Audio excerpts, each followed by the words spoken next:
prosperity, economic growth, and diversification. Managing a small, open island economy is far from easy. We lack the economies of scale due to our small size. Our openness makes us more vulnerable to external shocks.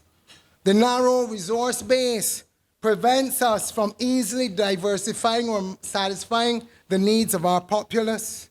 And as an island state, we are particularly vulnerable to global climate change, and we know that natural disasters threaten our very existence, as we realized recently. But notwithstanding this difficult wicket, Barbados had proven in the past that these constraints could be overcome with competent leadership, good governance, sound administration, and effective public policies, including strong economic management. We transitioned from agriculture to tourism successfully in the late 60s and 70s, and later into financial services, but we are far from there yet. Notwithstanding this 8-member core economic advisory team, and I'm not counting the public servants, got 2 ministers, an ambassador, and 3 full-time economic advisors that we know of. I am not talking about the multi-million dollars investment or expenditure spent on White Oak. The World Bank has indicated that Barbados' economy fell by 17.6% last year.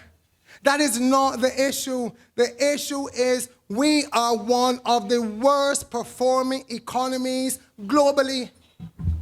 This is not about COVID. This is about who we got about here running our affairs into the ground.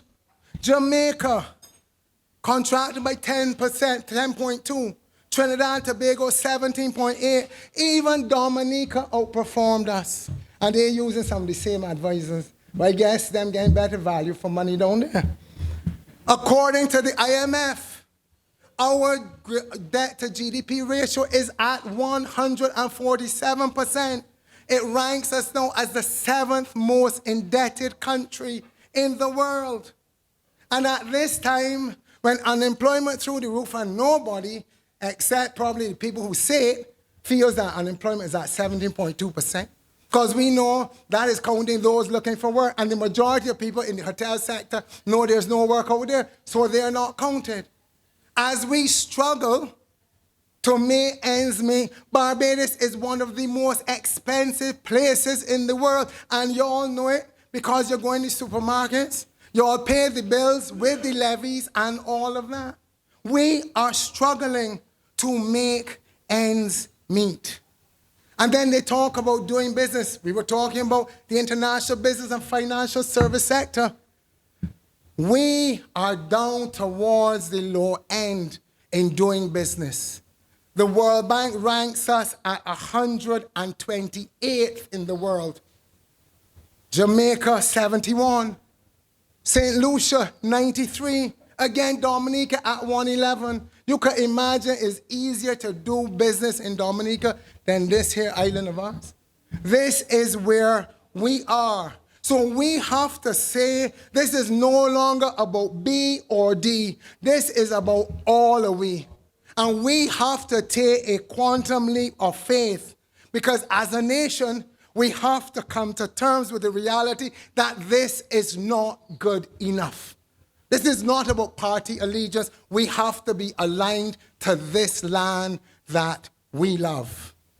So we need to face facts and get the right people and develop the right strategy and put the right policies in place to chart our way to a stronger, more resilient, and more diversified and sustainable economy.